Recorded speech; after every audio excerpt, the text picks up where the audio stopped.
Welcome to Hacked in the Dark, a podcast featuring Forged in the Dark games and their designers. I'm Justin, and I'm hosting solo, sort of, today because our guest is a longtime co-host, Mark Cleveland, and we're going to be talking about laser blades, science fiction Forged in the Dark, and also Mark's game, Runners in the Shadows. My pleasure to talk about that. Yeah. Yeah. Welcome, Mark. Is this the first time you've been a guest? I guess it is, right? I believe so. Usually I'm kind of hosting with you. Yeah. We've had some panel stuff. I've been a guest once for the first episode, and now it's your turn. Yay. So let's jump right into it. What is Runners in the Shadows? So Runners in the Shadows is a distillation of cyberpunk dystopia. It's all of the fantasy and cyberpunk mashed together, actually. So very much a kitchen sink. Mm-hmm. And it's a game about being runners, criminals in the far-flung future or the very near future. Is it unfair to describe it as Shadowrun but blades? Well, I'd say it's more cyberpunk over blades, but there's definitely nods towards Shadowrun, cyberpunk, and other works. And as a major inspiration, it's mentioned in the front as well. Mm-hmm. And I know that there's been a lot of folks clamoring for this kind of fiction in the Discord and also elsewhere. Was that a big inspiration for you to actually create the product, or were you kind of inspired first and then noticed that thirst for sci-fi fantasy criminal activity? It's definitely the latter. So Mm-hmm. I was always interested in this kind of thing, and I personally have had run-ins with police and criminal activities. I've been around it. I grew up in kind of a rough neighborhood, mm-hmm. and had a bit of a rough upbringing, we'll say. So I see. I speak from experience on a lot of these topics, and I've just managed to clean myself up quite a bit and become a designer. But I'm guessing your upbringing did not involve cybernetic implants or fey magic of any kind. No. What made you want to create a sci-fi fantasy game specifically? So what drew me to this subject was definitely a fascination with computers as a youth, and also a very like a knack for storytelling as well, and for imagining weird technology, which probably lends to my ability to write something like this. And as a designer, what other games have you designed? Is this your first foray into game design? This would not be my first foray into game design if you count like the times that I made up all kinds of stuff for my D&D players. Sure. Mm-hmm. Or created campaign settings for fantasy games, sci-fi games. That kind of thing has always happened. I've always been creating things for my players to explore and unlock.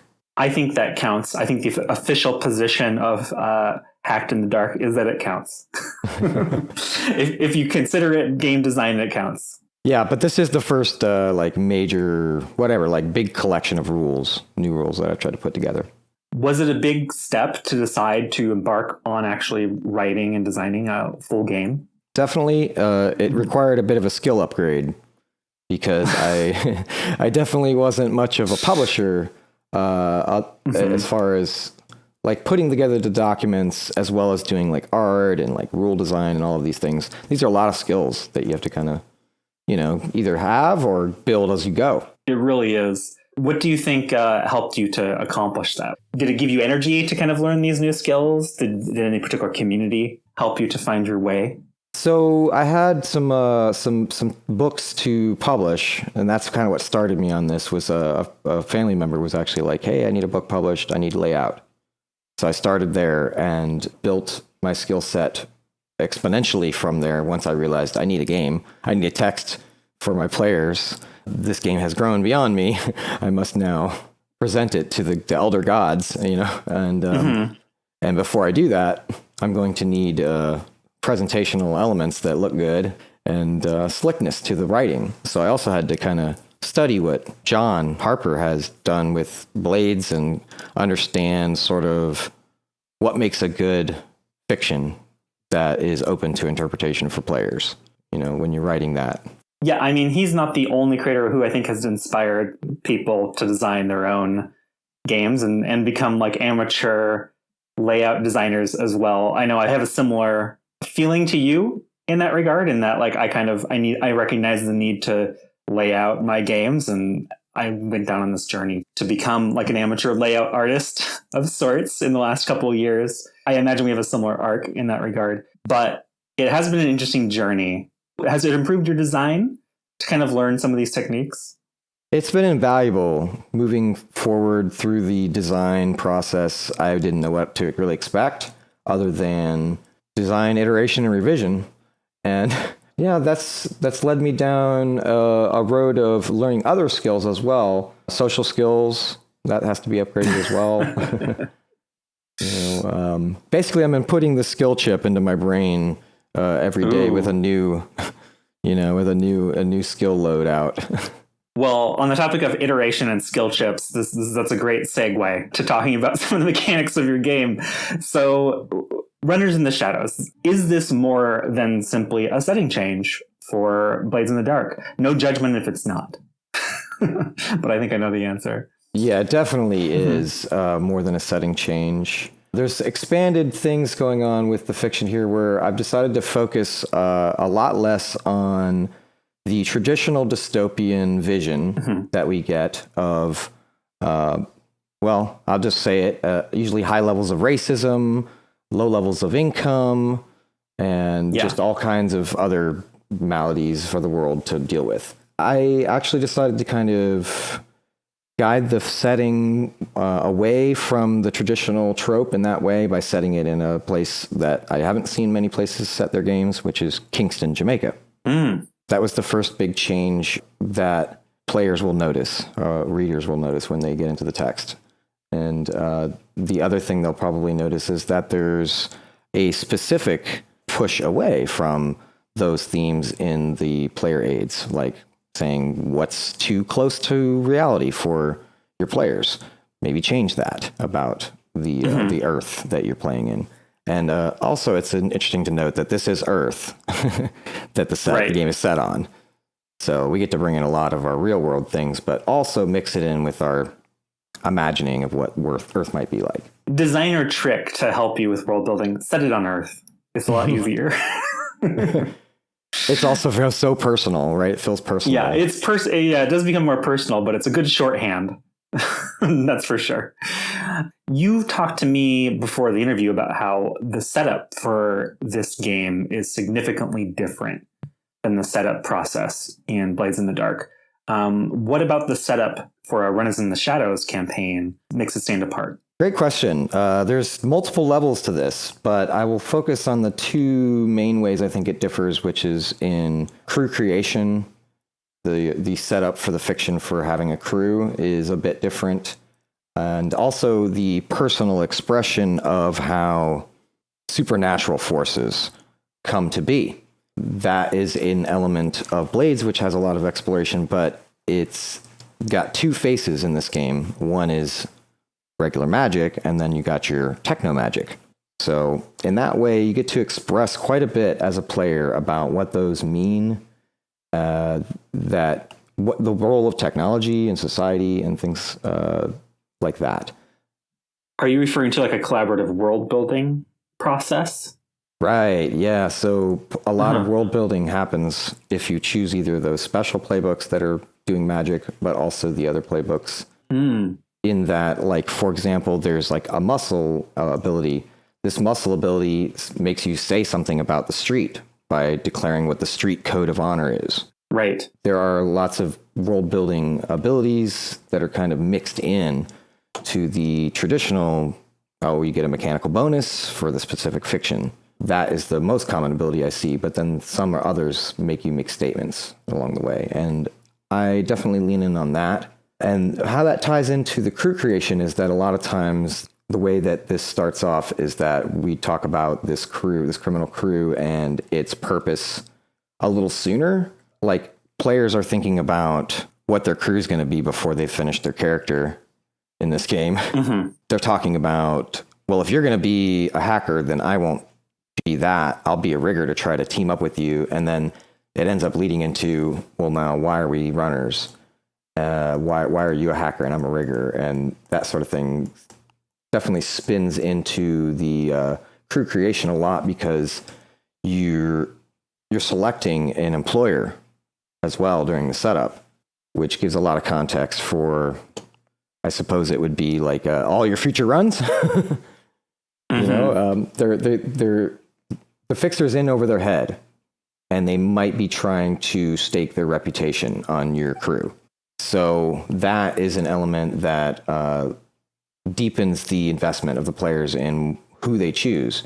They won't just swap this employer out in an instant very easily. So yeah, that's sort of one way is, well, multiple ways that the game kind of differs right there. Yeah. In the setup. Also, these tie in well with the fixer, you know, as far as the reputation changes and things they have to do with this employer, which operates a lot like a contact in Blades, but they're special in that they're your chosen fixer, mutually chosen. This comes up in the text a lot because it's not just that you choose someone, but they chose you. That's really cool. And I love the concept of abilities that have you state something true about the fiction. You know, that can happen in Blades, that happens in the course of play, but there's very few abilities that actually, like, as part of the move, the ability requirement require that you state something like that. And that adds a lot of flavor to those moves. So I'm glad to see you going in that direction, especially for in a crime genre game. That can be really powerful. Yeah, my players definitely love that. They don't always take those abilities, but when they do, they're gold mines for role-playing and expression about the world. Now, you're still playing in the genre of crime fiction.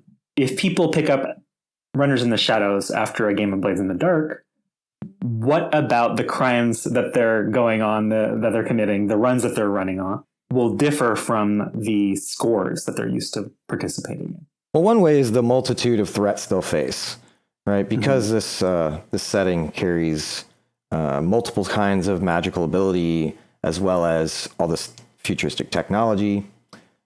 You get all the usual tropes of, like, I sneak through the shadows, try to avoid notice, that kind of thing. But then you also have, like, I throw down an EMP jammer to prevent the cameras from recording me going by.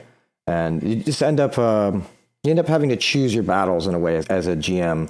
Very much you have to choose those battles so that you get a focused run, right? Like a score that has a clear threat that you're trying to avoid, as opposed to I'm avoiding everything ever. So there's some additional, I guess, front-loaded fictional content that GMs might go through when running a run versus running a score to kind of clarify what's happening. Also, fans of this genre will often be very tactically minded. Yes. So in a way, you have to play this role of being the usher towards their seats so that they can get in position to enjoy the movie, versus buying popcorn and getting candy and, you know, going back and forth to talk to their friends out front about what the movie's going to be like. Mm-hmm. Yeah, there's definitely some of that where the GM will find themselves with a huge canvas to play with. And so that's something that I think players will notice moving over to this from Blades. Speaking of tactical options, the GM has a number of options available to them when it comes to rules additions in your game. Oh, yeah.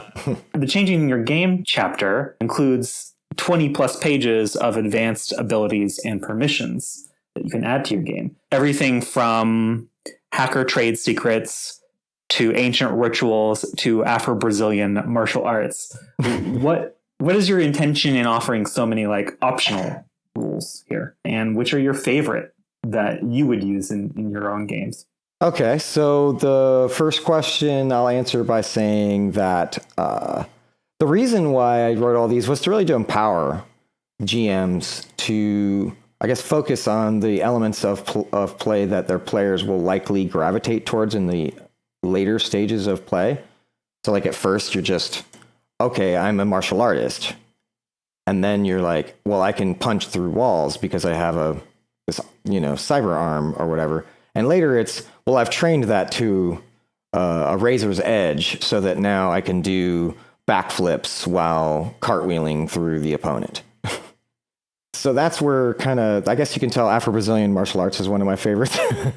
I love that. And I saw the content about the red sashes and their use of the sash in combat. And that really inspired me to write something that had a similar feel, but would involve other things that are more aimed at this cyberpunk genre. And someone's going to do some akimbo or, like pull out a samurai sword or something in this game. And they need martial arts styles. So I thought that was important. Gotcha. The other things that are interesting about this is, like you said, the ancient rituals. But then again, one of my favorites, I think, is the stuff of nightmares. Mm-hmm. This is for those characters who have perished but refuse to let go.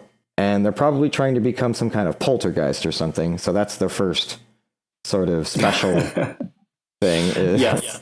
that regardless of how much torment they've suffered, they never have to worry about the drain being more than one on their soul. That's sort of like you're going to exist in this state for a long time. So you might as well get used to it, having all this torment. Gotcha. So ghosts can play a role in this as well, as well as they can in Blades. Oh, the world's totally haunted. Yeah, right off the bat, you get an intro about the world's haunted. There's a nearby site of disaster where many lives were lost, and that will probably come up in your game if you're playing in Kingston. The harbor has been the site of some kind of earthquake, landslide. Many thousands of people have perished in real life, but I doubled down on that and had it be a recurring thing in the Kingston setting, so that so there's that, And yet, this is still a very sci-fi centered game. You have a whole chapter on futurism, putting some information on drones, implants, crafting with technology, androids, which is what I assume shell characters are, etc. What are your major inspirations for the sci-fi elements of your game? And how does your game explore science fiction themes? Oh, that's great. So the way that the futurism chapter kind of works is that it explains some basic precedents so that we know that you can go online and there's like this big cyberspace thing out there that sort of mirrors the internet. The basic gist of the rest of it is kind of guiding rules decisions to be made later. So one of the ways I approached this was very matter-of-factly, like signals do this, apps do that, devices are this. So that these precedents are clear to the characters, or to the players who are playing these characters of hackers and other technically minded individuals.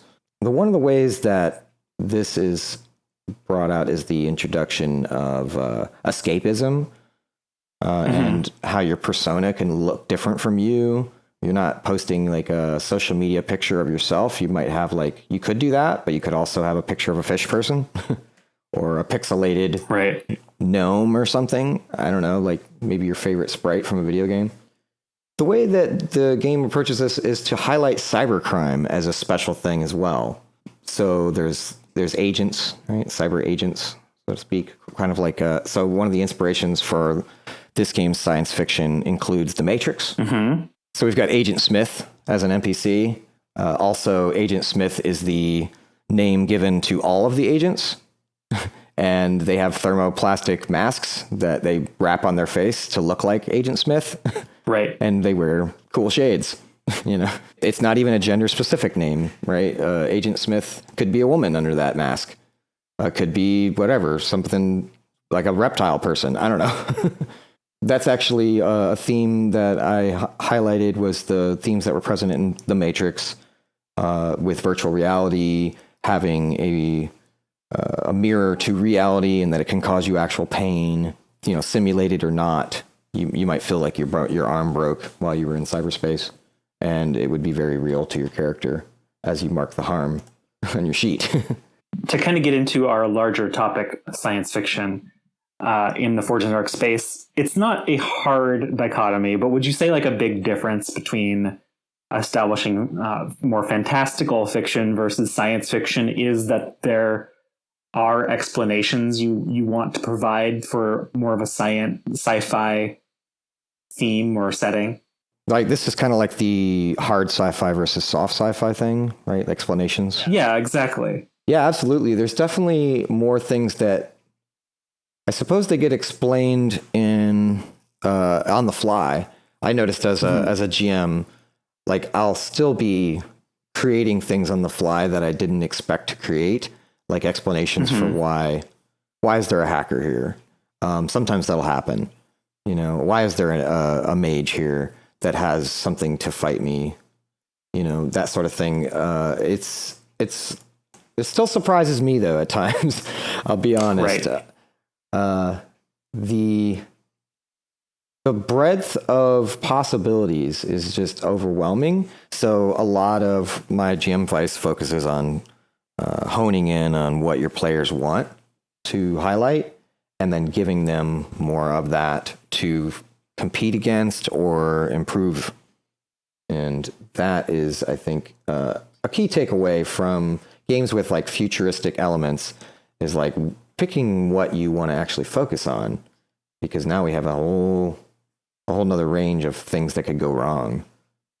The genre of science fiction is varied, but specifically, if we can hone in on one specific aspect of science fiction that is relatively unique, I would say it might be like speculative fiction, extrapolating current technology or themes of technology to kind of create something new or imagine something intriguing that might drive our plot or story. In Runners in the Shadows, what's some good fodder for speculative fiction that you've included in your game? Oh, I love this. So this question's great because one of the things that we get is we understand that there's cyberspace, but then we also understand that that has allowed many technologies that we wouldn't think would be wireless or involving signals to allow that to happen. So, for example, miniaturization of technology will be a thing. That is a big theme. Like, I've got boom shades, for example, as an item, which is like speakers built into your sunglasses that, you know, people can hear what's happening, and it'd be a nice listening experience, right? Yeah. That kind of thing. Miniaturization. Another way is to combine cyberspace, that concept of interconnectivity throughout the world at all times, with a piece of technology that's very mundane, like a cane or something, right? A cane that you could track around the world and know its depth. You know, if it fell into the ocean or something, you could figure that out. That would be just a small example of like a maybe an item that a player might bring into the game that doesn't really cost them a special item choice, but allows them to get the things that they want. I think that's also probably something we skipped over a little bit, was how special items don't just automatically flow to your character in this game. Well, we have a lot we could cover, but we only have 45 minutes to cover it. So. I think it's just a theme of money. It's just that. It's just a theme of money, which I think is the other thing that comes up a lot in the technology side of this game, is that the sky's the limit. Mm-hmm. So, yeah, it's up to you what you and your players decide is available in the current technology schema. So if you say everything is wireless, then, okay, we got to go further than that, right? How do you differentiate the technology from the magic in this game? I'm like, there's cybermancy, so in some ways, I guess you don't. But a lot of fiction that has both science fiction elements and magical elements kind of pit them against each other. Is that the tact that Runners in the Shadows takes, or does it take a different one? There's a big blurring of lines in Runners here with the magic and the tech. Mm-hmm. One of the interesting things that I noticed about trying to create a playbook that mirrors the Whisper, but on a technology side, is that it didn't work one for one. In other words, there's no like ward for the Technomancer. Right, instead, it's like it's something else. You know, it's their emergent mind might provide some kind of armor, or the fact that they're an editor, right? They can just like innately edit things with their brain. They might seem similar thematically, but what they do is significantly different enough to require some reimagining of the trope. Absolutely. I think the other way that this is set aside as well is the way that sorcery which is casting spells. For the Technomancer, that casting spells allows you to get into this blurred area where there's crossover. So there's nothing that says that you can't affect arcane things with technomancy. And there's also vice versa. Like you could use magic to affect a machine. Just imagine throwing, lightning at a machine. Obviously, that's one way. But another way might be that your emergent character, your technomancer, maybe they're creating fireballs, but it's through an excitement of particles in the air, through signal broadcast. Mm-hmm. That is a way that the fiction begins to blur the lines. It's implied, but it's also kind of directly stated as well in the rules, right? It's stated in the rules, but it's also implied in the GMing and the playing side of it, so that you kind of know it, but it doesn't force it down your throat that you have to blur these lines. You don't, right? You could very much play that. Right. Hey, in our game, magicians can't affect machines as well. There's something like that. But what I did was I set a precedent of magic is just better at affecting the natural, organic type things, and will have trouble affecting machines in general, so that the specific can override the general when it comes down to that. But you know what I'm saying? There's certain precedents. It's like we assume that machines would not be affected by a poison spell. We know that. So there's that kind of thing happening as well, where there's crossover and there's division. Well, let's talk a little bit more broadly. Sure. What are your favorite science fiction properties? What are your favorite? Have you read much science fiction material in the Forge in the Dark space as research for your game? Not as much in the Forge in the Dark space. I have a lot of, I guess, fictional background already with science fiction. One of the works that really inspired me early on as a kid was Ghost in the Shell. Mm-hmm. That and Akira, which is one of my favorite movies ever as a work of this type. Right. Yeah, Akira really, I almost wrote a section about becoming the giant blob thing in Akira somehow.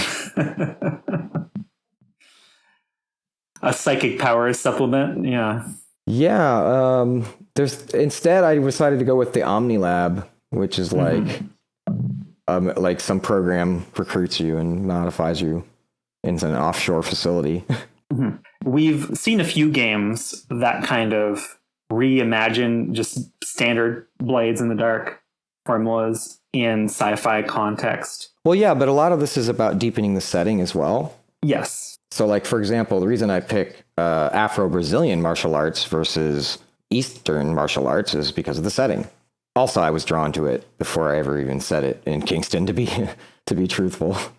But I did expect there to be players who would want Eastern things, so there's Eastern pistol katas. This is saying that people from the East end up in the West in the future. Mm-hmm. It's also saying that you might wield two pistols, but be better than the other guy. So yeah, there's some Asian or Eastern elements that sneak their way in to pepper in the sense of being a broad world, right? It's not just a tight, encapsulated island with few visitors from outside and few people leaving. It is that, but it's also a world where you could illegally travel by plane. So you have done some work to encapsulate this cyberpunk science fiction aesthetic. And we've seen a few other sci-fi aesthetics in the Blades space. Scum and Villainy has, a sci-fi fantasy space adventure aesthetic. Are there any sci-fi themes or categories that we haven't seen a lot of yet in Forge in the Dark that you think would be interesting to explore? Has making Runners in the Shadows inspired any future games from you that might take place in an entirely different science fiction genre, for example? I would say that my work on this game, I tried to bring out the elements that we would expect, but then I also wanted to add this theme of revelation. Mm-hmm. Revelation to me means the uncovering, shining a light into the shadows of this fantasy world to explore the things that are lost. There's a big theme of ancient history, ancient past. So that, I think, is something that I haven't seen much in the cyberpunk genre, is talking about the ancient past as much. the world's history, because it's always really focused on the now, right? Yeah, it's always something new is happening. Well, Shadowrun did this as well, where they have some elements of like this long-term world scale, solar scale calendar going on. Yeah. And I definitely enjoyed that element, but I also want there to be these lost cities emerging throughout the world. For example, Atlantis, Azatlan, these cities are emerging and runners are going there to get the cool stuff. The megacorps are trying to exploit that. So that's kind of the onus for all the cyberpunkiness to emerge is these ancient discoveries recurring and the occurrence of dragons, ghosts lingering in the world. Could you play a group of runners whose job it is to like prevent the corpse from getting their grubby hands on these ancient artifacts? Is that within the scope of the game? Well, yeah. So we just had the actual play on the channel, and that is actually a good example of that because the runners decided to be arcane duels. I'm not sure. They were basically trying to stop the exploitation of the magical artifacts and the continuing hauntings for personal gain. They're basically trying to stop the corruption of the magical fields. So they decided to be a crew of radicals, and their radical motive was it was an apartment complex that they had friends in, I think, contacts that had been haunted beyond belief and scared most of the people off, preventing their ability to work there and, do the things they need to do. This theme was highlighted as well by their choice of movement. The feature of their manifesto that they considered to be the world that they said the world considered to be extreme is the preservation. So in other words, things are advancing too quickly was what they were saying. And this is a feature of every radical's crew book is that they would have a movement that they would describe as well as some central feature that the world considers extreme. Mm-hmm. So that way we could say that secrecy is extreme and that the thing that you want to do is disclose all the information, right? There's like a theme of like, keep all your secrets, don't share your data, something like that. And you could be a radicals crew that's focused on that. In this way, you get to explore those cyberpunk themes a bit more than you might otherwise, because there's always something. Yeah, you get to feel a little more punk because you're counterculture. Yeah, this is the counterculture book. Yeah. Yeah. Uh-huh. I mean, I'm drawn to that myself. So, yeah, I was at the fantasy of being counterculture. What's interesting, too, is also to describe your groups, right? Like, they're drawing people to follow your movement. So that's another way to relate to the world is to say, well, clearly there's people that are in support of this, but they're scared, right? And they need runners to help them. Speaking more generally, though, not about runners, but about science fiction in Blades in the Dark.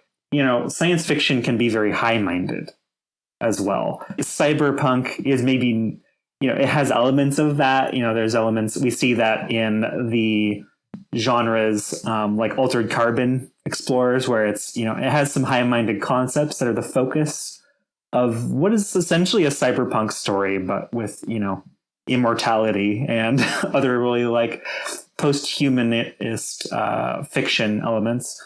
But can Forge in the Dark, can Blades in the Dark explore these higher science fiction concepts? Can we see a Star Trek Blades in the Dark game? I know you mentioned you're a fan of Star Trek. How would we do that without turning it into a game about criminals, etc.? Well, that's perfect. A little setup for me. I guess I'll tee that one off by talking about Voyagers in the Dark. Voyagers in the Dark would be a sci-fi military mashup. And of course, your crew. I think one of the ways that this has informed that is that there are things like post-human elements in this game. Wait, is this? Let's clarify for our audience. Is this a game that you're working on? Right, it's a new game I'm working on with another creator. Okay. Me and Sean are going to work on this game to provide a more positive spin, I suppose you might say, on the genres that Blades can cover.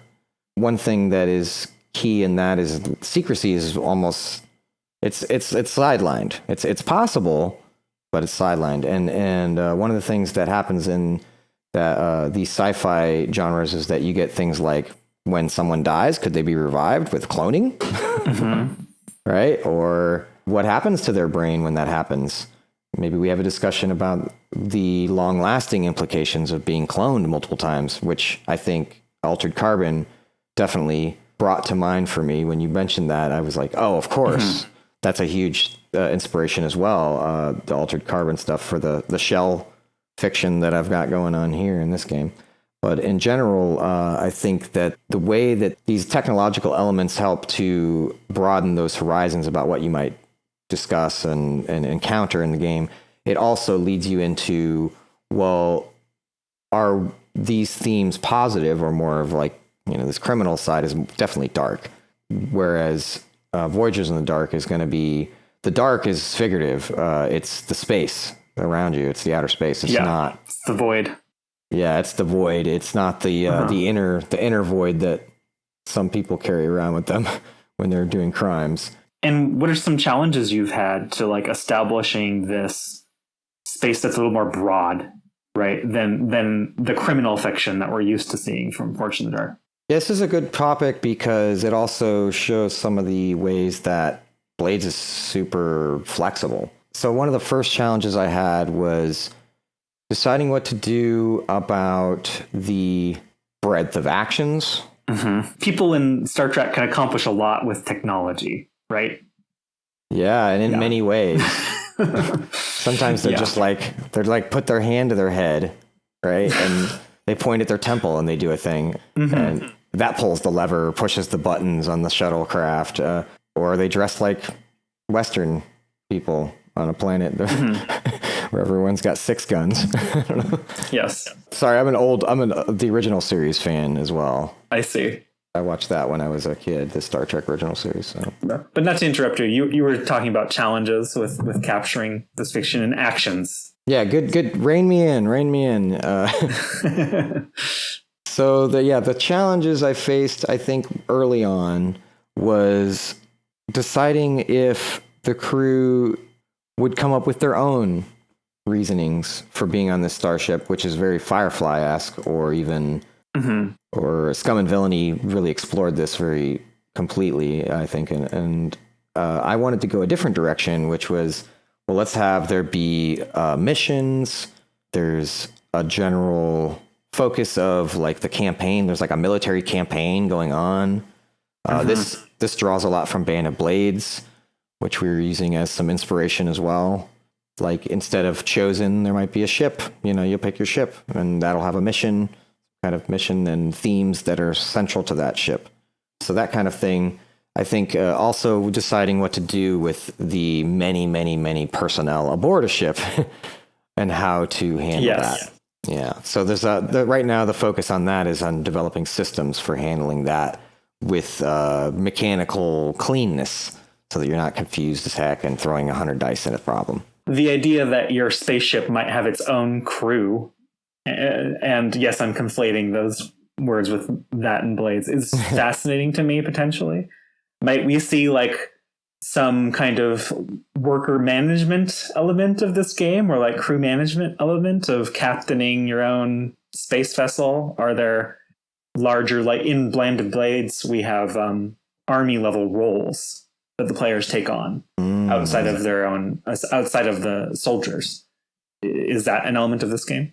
Definitely. This is going to be a game where you'll pick the roles of the commanding officers, that you pick the role that you want to take. And then as a player, you'll have duties associated with that to deal with the management aspect. Yeah, there's also going to be multiple dozens of crewmates on the ship. You'll have your red shirts to command. Yeah, you'll have a group of those. You might say that in your game, those red shirts, quote red shirts, are drones, so that you can like maybe keep the theme more utopian. Right. But if you're an original series fan like me, yeah, there's red shirts. They don't make it back. Maybe we do like a Kenny in South Park thing where we figure out how they get taken out before they come back. Oh no, they killed the red shirts. Oh no, How do you plan on dealing with that kind of like large scale technology that can do all kinds of amazing things in a game system where things need to be humanized a little bit so that players can actually like have something to do as opposed to pointing their scanner at something and diagnosing the problem? Well, there will be some of that, and then there will also be, there will definitely also be situations where you're required to bring your people to a place, either transport them in or put them on the shuttle. I think I like what you're saying about the way that these fantasy elements too inform my other works, like all that magic stuff I did, the work I did on Runners. That now I'm thinking about psychics, in a space war. Okay, so you can bring a little bit of that in as well. Yeah, I can use all of the various fictional tools that I've developed. So I think your question was also about like GMs and having to ground things a little bit. Yeah, how do you do that in a setting where like if Star Trek is the inspiration, how does the GM present this sci-fi experience that presumably is grounded in reality, and then also bring in, say, Q equivalent, who can just change the setting with a snap of the finger? Like, how do you have both in a sci-fi game? Well, in most sci-fi games, this would be tough. This would be really tough because what you end up with invariably in sci-fi games is charts. So I'm thinking about you, Traveler, right? Your many, many charts. And these things are great when you need to make a ruling and you have the book nearby. But what Blades does, which is great, is empower GMs to make those decisions on the fly. And so I really lean into that by saying really less. Like the less fantastical the setting is, the less I have to write fictional and create that is not obvious. Like we know that we breathe oxygen, right? We know we need some kind of like certain amount of air or whatever with a percentage of nitrogen in it and da-da-da-da-da. And the oxygen levels go too low, we might die okay. Right. So we have that precedent of reality that informs all of this. So really what I focused on was what's different? What's different? We have beam weapons, right? There's weapons based on light, technology and things like this. That will inform where we need to explore as players to describe things more and ground things a little bit. We can say beam weapons exist and move on. And then later, when the engineer wants to work on a beam weapon, we can talk about the inner workings a little bit and try to explore that. Like, oh, there's probably diodes in there, or maybe some kind of emitter, right? And of course, the emitter that you took off of that alien planet will also fit in there somehow if you would modify it. And so, yeah, that's where we get these more grounded fictional discussions. Is we start with a place of, well, Earth exists. And I guess that in a lot of ways this mirrors what happened with Runners, where I took Earth and then built a setting around that that is fantastical, more fantastical than the real Earth. So in that way, I'm going to lean on the existing scientific terms that I know about. For example, black holes, gravity wells, and photon energy, things that these are not super complex terms. Someone would probably be able to understand what they mean by context, but they inform a setting that is definitely not about someone rewiring a computer with their brain. In this game, you wouldn't be able to do that so well. The fiction says otherwise. I'm curious actually about you, Justin. What are you working on lately? Because we were talking a little bit at the beginning as well about some of the coinciding elements of our games that we're working on. Well, there will be an episode soon talking about Mothlight, my first Forged in the Dark game that is still in development. And that definitely plays in the science fiction space in terms of like science fiction adventure. And I'm playing with a number of themes in that game that I'll probably go into more detail in a future episode. But it is worth talking about here in the sense of like cyberpunk and post-fall science fiction adventure are very different. And I certainly had to take a lot of different approaches to that game than I would if I were doing a game built around doing crimes in a fantasy city or even a science fiction crime-based game. And it's been interesting for me to think about the different scientific genres. I'm a big fan myself of speculative fiction. And so that's kind of what I wanted to capture with Mothlight. And maybe I'll talk about it next episode. But one of the exciting developments that was more recent was theming my version of crew books after various speculative fiction concepts. So currently, there's only 2 that people can play right now. There's essentially a pretty extensive ash can of my game up on itch. I encourage people to download it. But right now, there's the Promise Pact. I call my crew books pacts. There's the Promise Pact, which it's kind of a quest-based pact where you have a mission and the whole campaign is about resolving that issue. And it's kind of a it has the most in common traditionally with like fantasy adventure tropes, right? You have a problem and you set out on a quest to complete it. But then the Scavengers Pact is one I've been playtesting recently. And that has a lot more in common, I'm finding, with horror sci-fi.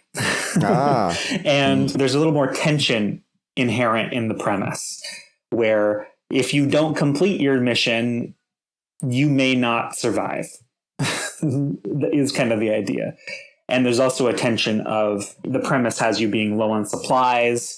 You might even be stuck in environmental suits, that kind of a thing. And the packs I have in development are exploring very different things. It's actually been difficult to design because I can't just have the same structure for everyone. And so a big part of the designing the different packs, and I want them to be special, is like basically coming up with whole new play structures for each one. So the other packs I have in development are one, which I'm calling Slayers, is essentially your Neon Genesis Evangelion, like mecha pact, where you're defending some locations from sci-fi monsters of some kind. And then there's also a pact that's going to be centered around a sports drama.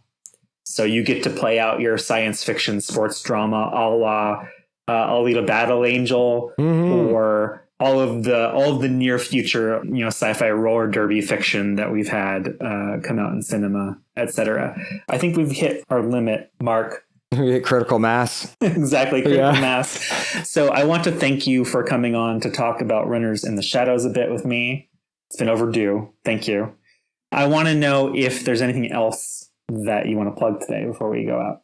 I would plug my itch channel. That's markcleveland.itch.io. There are 2 games on there right now currently. One of those is Runners. It's available, pay what you want for the black and white version of the character sheets, which gives you pretty much everything you need to play. So that's nice. If you do enjoy the game, it's $10 for the full text.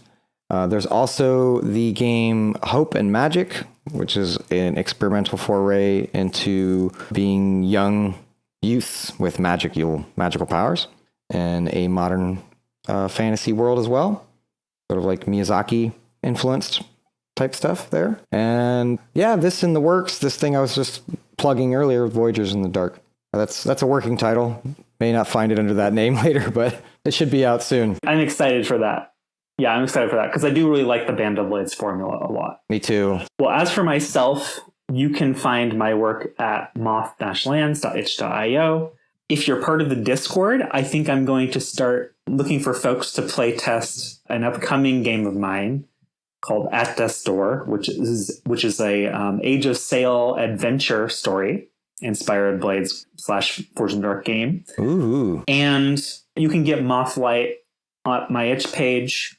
If you do pay the $10 that I'm asking for that, you also open up a community copy for someone else. So I encourage you to do so. And don't worry, that game is still in development, and I plan on completing it, even if some other things come out a little bit before it. Justin, yeah, I know. But all the stuff I do with my other games, it goes back. You know what I mean? It like goes back and it makes Mothlight even better. So it'll be an Uber game by the time it's done. In any case, thank you again for coming on, Mark. I really appreciate it. My pleasure. And remember, listeners that when it comes to design, we all begin our journey as hacks in the dark.